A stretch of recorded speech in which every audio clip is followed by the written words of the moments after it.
Okay, hi guys. So we have a total of 150 questions to cover. However, it is impossible to cover 150 questions in one video, and that's mainly why I have created three parts. This is part 1, and I will be covering 33 questions in part 1. So let's just quickly start. We have a lot of things to acknowledge here.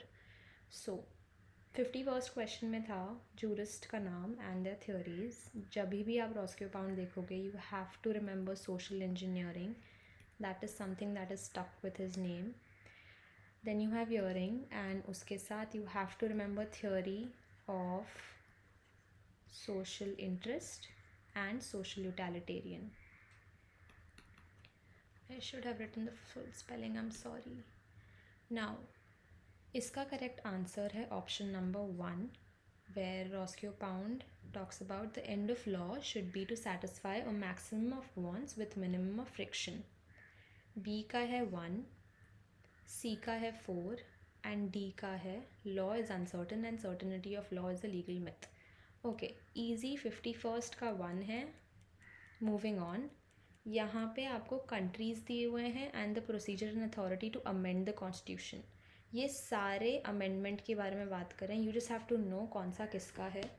अब directly पता चल जाता है India का article 368 of the constitution है, because this talks about the power of the parliament to amend the laws. तो parliament में B का 3 है, सब में आपको बी का 3 दिख रहा है. अब यूनाइटेड स्टेट्स ऑफ अमेरिका का आर्टिकल 5 ऑफ द कॉन्स्टिट्यूशन है, जहाँ पे कांग्रेस के पास सारी पावर होती है. अब important concept to understand here is Australia में सेक्शन 128 ऑफ द कॉन्स्टिट्यूशन एक चीज़ बताता है. अब यहाँ पे वो लोग काफ़ी अच्छे से जुडिशली डिस्क्राइब करते हैं as the sovereignty of the Australian people. Section 128 talks about that. I just write it in short form. It is the sovereignty of the Australian people. इसका मतलब लिटरली है the modes of altering the Australian constitution. सारे modes दिए हुए हैं and that is what it is called as. So you can literally call it modes of altering the Australian constitution. ये एक important concept है in section 128 of the constitution. Now Canada का है section 38 and 49. इसमें it talks about how the constitution of Canada can be amended. So again इसका answer आपका हो गया 3. 52 का हो गया 3. Moving on, arrange the following general exceptions in the Indian Penal Code in the chronological order of their appearance. I'm pretty sure आपके next exam में questions BNS से आएंगे, लेकिन for the sake of this video we have to cover IPC. General exceptions के सब sections के हिसाब से क्रोनोलॉजिकली अरेंज करना है सबको. अगर आप देखेंगे तो ये इन इट्सेल्फ काफ़ी अरेंज्ड है. इसका आंसर ABCD है. फटाफट डिस्कस कर लेते हैं. Act done in good faith for the benefit of child by the consent of guardian, that is your section 89. Act done in good faith for the benefit of person without consent is 92. Communication made in good faith is 93. An act done to which a person is compelled by threats is 94. So, chronologically arranged here. You have to read general exceptions. Moving on to the next one. Okay. In which of the following case the Supreme Court has held that Section 309 of IPC is not unconstitutional and is not violative of Articles 21 and 14 of the Constitution of India? Again confuse करने के लिए not unconstitutional दे दिया है, क्योंकि अगर if you miss out on this word you will mark the case law जो unconstitutional की बात करें, क्योंकि काफ़ी केसेस हैं यहाँ पे जो अनकॉन्स्टिट्यूशनैलिटी ऑफ 309 की बात कर रहे हैं. Now there are a lot of things to acknowledge in this question. We will start with the history of every thing and it is important for you to know what section 309 of IPC is. So not unconstitutional पूछा है, मतलब आपको कौन सा constitutional है वो वाला case law बताना है आपको. Now section 309 of IPC is basically attempt to commit suicide. आज की डेट में अगर आप अटेम्प्ट करते हो सुसाइड कमिट करने की और आप नहीं मरते हो तो भी आपको पनिशमेंट मिलेगी, इसीलिए अगर आप सुसाइड करना चाहते हो तो प्लीज़ मत जाओ. Now moving on to the first history of this, which is, before that let's just eliminate this. Aruna Ramchandra, ये वाला तो आपका पैसिव यूथनेशिया वाला केस है, तो we are not gonna discuss that here. It all starts with MS Dubal versus state of Maharashtra. ये आपका आया था 1986 में. Now what MS Dubal versus state of Maharashtra was saying कि जो आपका this better be good right to life है, that includes right to die. मतलब ये इंक्लूडेड है, राइट टू लाइफ में आपका राइट टू डाई आता है. इसलिए ये लोग ने बोला कि अगर आपको सुसाइड करना है तो आप कर लो, सुसाइड तो लीगल चीज़ है. तो they were like suicide is legal and 309 is unconstitutional, it's invalid. Now ये हो गया MS Dubal versus state of Maharashtra में. Following similar footsteps, we move on to P. Ratanam versus Union of India. ये आया था आपका 1994 में. ये भी यही सेम बोल रहा था कि 309 कुछ नहीं होता एंड सुसाइड इज़ लीगल. तो यहाँ पे भी उनने बोल दिया कि सुसाइड तो लीगल चीज़ है, और उनने ये भी बोल दिया कि right to life also includes right not to live a forced life. मतलब वो कह रहे हैं कि आपको अपनी फोर्सफुल ज़िंदगी क्यों ही जीनी है. अगर आप इतने ही डिप्रेस्ड और इतने ही डिस्पेयर में जी रहे हो, इतनी मिजरेबल लाइफ जी रहे हो, तो फोर्सफुल ज़िंदगी किसको ही जीनी है. तो they were like 309 is invalid. Now we all progressed, we all moved on and we come to Gian Kaur versus state of Punjab, which is in 1994. All of this crap was overruled in Gyan Kaur versus State of Punjab because this case law talks about how 309 is pretty valid and suicide is not a good thing. So suicide को नहीं promote कर रहे हैं ये लोग, and they said that right to die is inconsistent with right to life. मतलब right to life वो लोग कह रहे हैं कि आपका जो राइट टू लाइफ है that does not include your right to die basic. तो इसमें जब आप पढ़ेंगे question, the supreme court has held that section 309 of IPC is not unconstitutional.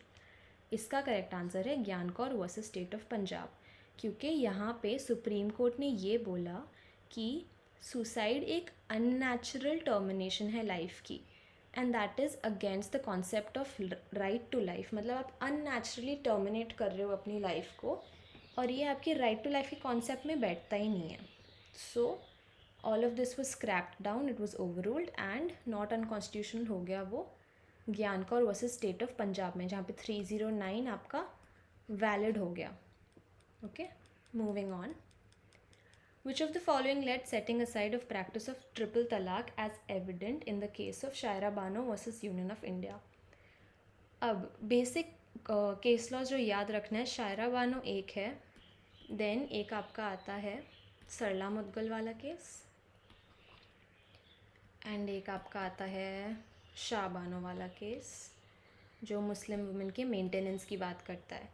यहाँ पे पूछा है कि कौन सा setting aside of practice of triple talaq as evident in the case of Shayara Bano. अब इसका पहले आंसर बता देती हूँ, देन आई एक्सप्लेन. BA इसका आंसर है, क्योंकि कोई भी मुस्लिम पर्सनल लॉ या कोई भी पर्सनल लॉ आपके in restraint of fundamental right नहीं हो सकता है, and it can not be violative of article 14. तो ये और ये तो करेक्ट हैं आपके. So, moving on. Transfer of property between buyer and seller is explained in Chapter 3 of the Sales of Goods Act 1930. इसको अरेंज करना है. अब ये भी अगर आप Chapter 3 of Sales of Goods Act खोलेंगे, pretty well arranged, ABCD है इसका answer. So, nothing really to discuss here. इसका करेक्ट आंसर है option number 1. Okay, just a second. Which of the following judicial decisions are related to environment impact assessment and environmental clearance? अब इसमें A है, B नहीं है, C है, D है. तो A, C, D इसका करेक्ट आंसर है 57 का 1। ये तीनों आपके केस लॉज हैं related to environment impact assessment and environmental clearance. 1 second, right. Which of the following is not a condition for determining the capacity of male Hindu to adopt? कौन सा condition नहीं है? Consent of wife under certain circumstances तो है, majority तो है, soundness of mind तो है ही, वो तो चाहिए। मस्ट बी नेसेसरीली मैरिड, नहीं, ज़रूरी नहीं है कि वो शादीशुदा हो। सो इसका करेक्ट है 4। अगेन अडॉप्शन पे 2-3 बार पढ़ना पड़ेगा वो चीज़, काफ़ी कुछ है उसमें, काफ़ी पॉइंट्स कवर्ड हैं। Moving on to the 59th question, which of the following is not a feature of French administrative legal system? अभी अगेन एडमिनिस्ट्रेटिव लॉ पे इंडिया के अलावा सारी दुनिया की क्वेश्चंस पूछे हैं इन्होंने। So French administrative legal system में कौन सा नहीं है? आपका जो स्टेयर डिसाइसिस है वो आपके फ्रांस के एडमिनिस्ट्रेटिव में नहीं बैठता है। So stare decisis is not a part of their legal system. Now moving on, which of the following statements are correct in case of vicarious liability? अब vicarious liability torts, if you know it you will know the answer for this. Relationship of master servant तो है ही है। अब आपको बस B और D को देखना है, क्योंकि सी में है taught committed in course of employment. चलो ये दोनों तो आप समझ गए। बी में है no control of master over the manner of doing work, and C में है कंट्रोल ऑफ द मास्टर। तो nobody explicitly ever explains in vicarious liability कि कंट्रोल होना चाहिए मास्टर का कि नहीं होना चाहिए, लेकिन अगर आप थोड़ा सा दिमाग लगाएंगे तो आपको पता चलेगा कि there has to be control. So control of master in the manner of doing work होना चाहिए, इसीलिए इसका करेक्ट आंसर हो गया A, C and D. Moving on to the 61st question, concept दिया हुआ है and section of the relevant act दिया हुआ है, आपको मैच द फॉलोइंग करनी है। तो इसका तो हो गया अनपेड सेलर का ए का 2 होगा, करेक्ट, हाँ ए का 2 होगा because unpaid seller is in section 45 the sales of goods act. B will be 1। Minor admitted to benefits of partnership is section 69 of Partnership Act. Registration of partnership is 1 second, C का 3 है, right, C का 3 है, and registration of partnership is your 69, right. Moving on to the next one, which of the following refers to a clear and formal expression of recognition by a state through official communication of diplomatic statements? इससे आप समझ जाते हो कि ये आपका D ज्यूरे government की बात कर रहा है इंटरनेशनल लॉ में, ये वाला कॉन्सेप्ट, एंड दूसरा आपका डी फैक्टो गवर्नमेंट वाला कॉन्सेप्ट। ये वाले दोनों कॉन्सेप्ट्स बहुत ही इंपॉर्टेंट हैं। तो क्लियर एंड फॉर्मल एक्सप्रेशन, इसका आंसर है explicit recognition. So that is that for this one. Moving on to the next question. According to section 20 of the NGT 2010, what are the principles that should be applied by the NGT while passing orders and decisions? Now when you see section 20, what am I saying? Section 20 of the NGT Act, it is pretty clearly stated in one line. It's literally stated in one line. And you have principle of sustainable development in that, you have precautionary principle, and you also have the polluter pays principle. So ये तीनों हो गए, absolute liability नहीं है उसमें। तो A, B and C, that is your option number 3. Moving on to the 64th one, independent director may be paid a remuneration by way of sitting fees तो होती है, and profit related commission approved by board members. तो इसका correct हो गया आपका A and C only. Why am I not scrolling from here? Okay. Which of the following statements is incorrect regarding asylum? अगर आप asylum के बारे में जानते हैं और आपने पढ़ रखा है इसको इंटरनेशनल लॉ में, तो ये थोड़ा सा इजी हो जाएगा, वरना तो काफ़ी कंफ्यूजिंग क्वेश्चन है। क्योंकि आप देखो, आपको पूछा है इनकरेक्ट रिगार्डिंग असाइलम कौन सा है। फर्स्ट आप पढ़ेंगे आपको लगेगा ये तो करेक्ट है ही है, लेकिन फिर बाकी तीनों आपको पक्का श्योर होना चाहिए कि ये तीनों ही इनकरेक्ट हैं, क्योंकि article 14 of UDHR grants a right to asylum from persecution, ये बात बिल्कुल ही करेक्ट है, इसीलिए ए तो है ही correct.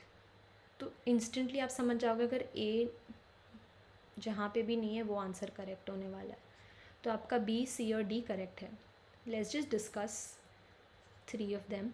Asylum also includes transfer of person wanted by an arrest warrant to the prosecution country. नहीं, क्योंकि asylum मतलब ही है गिविंग प्रोटेक्शन एंड इम्यूनिटी। तो आपको प्रोटेक्शन एंड इम्यूनिटी मिल रही है from the country where you are being persecuted, right.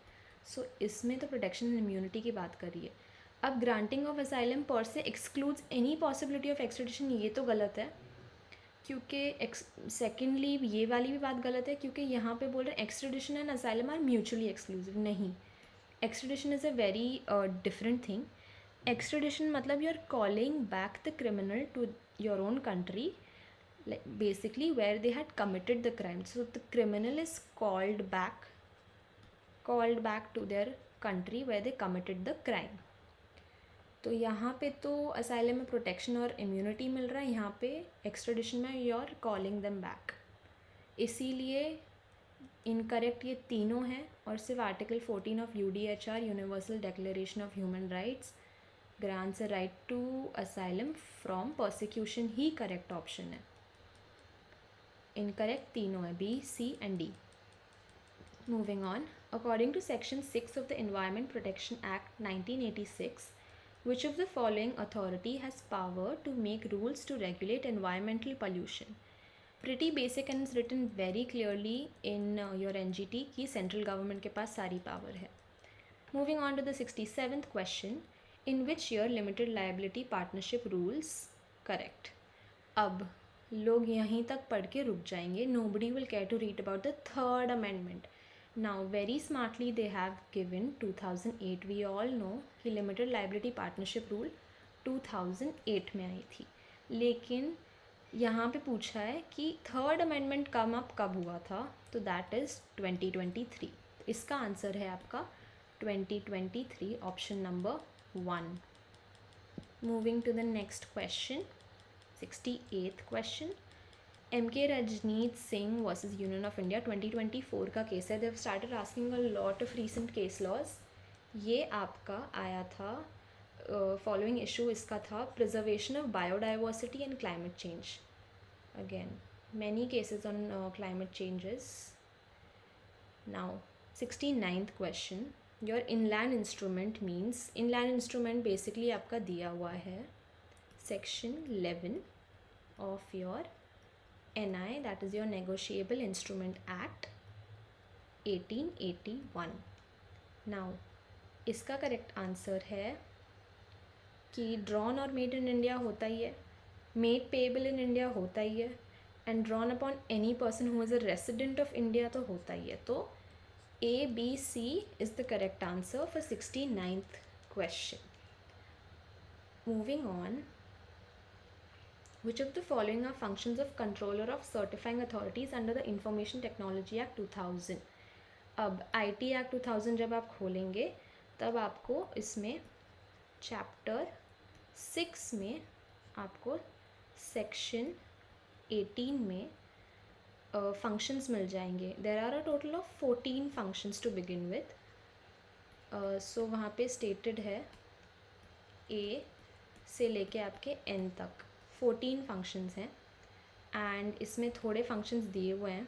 अगर आपको 14 के 14 याद है तो well and good, but you have to identify from these 5।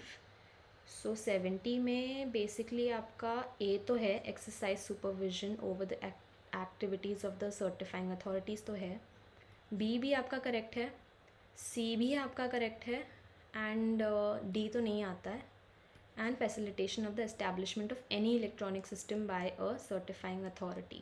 A, B, C and E are your correct options. Moving on to the 71st question, a person can be punished for an offence under section 369 of IPC for kidnapping or abducting child with intent to steal from the person.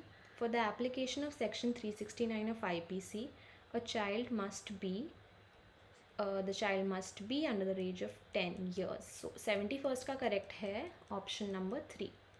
The contents of an electronic record may be proved under which of the following sections of Indian Evidence 1872.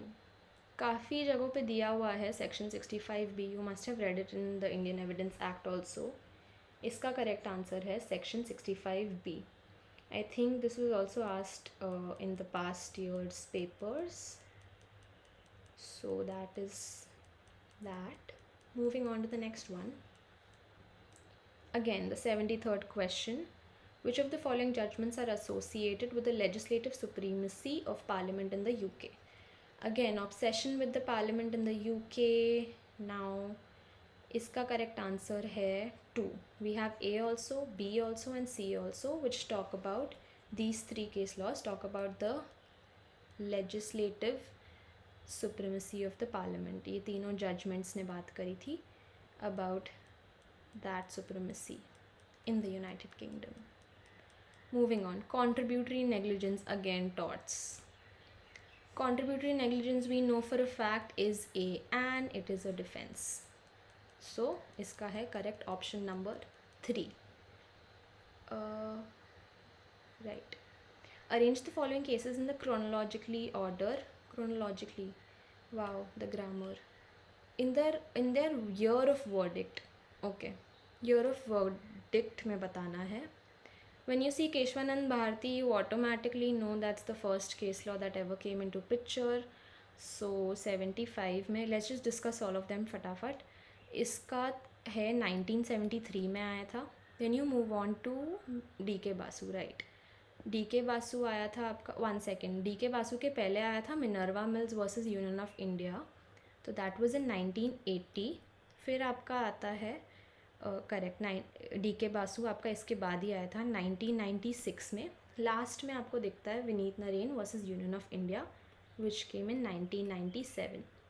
तो इसका है BCDA option number 4 आपका यहाँ पे correct है. Which actions are covered under the offence of violation of privacy under section 66E of the Information IT Act 2000 basically.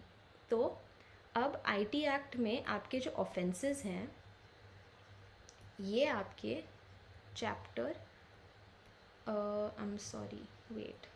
11 में दिए हुए हैं. 11 में आपके ऑफेंसेस स्टेटेड हैं. तो आपको पता चल जाता है, काफ़ी पढ़ोगे तो समझ जाओगे कि non consensual capture, publication and transmission of intimate images आपका है यहाँ पे करेक्ट ऑप्शन. क्योंकि बाकी आप देखोगे नोइंगली तो कुछ नहीं होता. नोइंगली कौन करेगा? Non consensual publication of intimate images only तो नहीं होता, there are more things attached. Non consensual and consensual, consensual क्या होता है ये भी गलत है. तो इसका करेक्ट ऑप्शन है option number 1. Marriage of Hindu man with biological sister of his adopted sister. Again दिया हुआ है कन्फ्यूज़ करने के लिए. बायोलॉजिकल बहन है लेकिन अडॉप्टेड सिस्टर की बहन है. तो इसका करेक्ट आंसर है आपका 77 का 2. It is valid. I know family law is a little messed up. Moving on to the next one. Now arrange the following steps as per the law making process in the UK parliament. Again weird obsession with the UK parliament. 78 का है 3. क्यों? Let's just discuss. First and second reading सबसे पहले आएगा, फिर आएगा आपका committee stage, फिर आएगा आपका रिपोर्ट स्टेज, फिर consideration of amendments and last में आपका royal assent of course. After all these tough questions they had to give an easy one. Muta marriage हमें पता है, it's a temporary marriage. It is recognized under Shia law, not under Sunni law, and it is a marriage for a fixed period, a day, month, year. And इसमें dower not be specified, ये भी गलत है. तो हो गया इसका A, B and D. A, B and D हो गया ऑप्शन नंबर 1. 79th का हो गया option number 1. Moving on to the next one. Okay, which of the following statements are correct according to the NGT Act 2000. तो इसका correct answer है 3. आपका A repeal national environmental tribunal, B भी correct है and C भी correct है। NGT act 2010 के according A B C correct है। Which of the following is not part of international bill of rights? Not पूछा है, मैग्ना कार्टा नहीं है, ये है and convention on rights of child भी नहीं है। Universal declaration of human rights तो आता है, international covenant on civil and political rights. इसमें एक्चुअली और एक है which is your international covenant on economic, social and your cultural rights. Yep, that one. So इसका करेक्ट हो गया 4 A and D, क्योंकि नॉट पूछा है, मैग्ना कार्टा नॉट है, convention on rights of child भी नॉट है। Okay, we have 2 more questions, I think, if I'm not wrong. Right, of course. The one question, absolutely unnecessary, absolutely tough for the students and absolutely okay, let me just move on with the question. आपको literally authors और editors के नाम दिए हुए हैं and आपको title बतानी है उनकी books की। अब आपके 6 साल of law की पढ़ाई में आपने कभी भी इनके बारे में नहीं सुना होगा और ना आपको पता है किसने कौन सी बुक लिखी है, बट अगर आपका लक अच्छा हो तो शायद आप गेस कर सकते हो। इसका करेक्ट आंसर है 4। सो ए का हो गया 4th, बी का हो गया 3, सी का हो गया 2, persecution, international refugee law and refugees, feminist approach है, probably written by a woman, so we really don't know now if this is a lady or if this is a lady. Last है Dieter Fleck and Michael both का है, D का 1 हो गया। Again absolutely unnecessary, just making the paper tough, but ठीक है, that's what they do. Okay, last question for the day, rule of foreseeability. Again torts का question है, easy question. Rule of foreseeability we know is Wagon Mound number 1 case. Rule of proximity is negligence. Tort of conspiracy 2 or more person combine to injure a third party by unlawful mean, and test of directness is Re-Polymus test wala. So this is your first option correct. That was it for this. Thank you so much for watching. Let me know how you like it and if it was helpful, and I will be ending the video and probably be uploading part 2 very soon. Bye. Thank you, and please subscribe if you like it.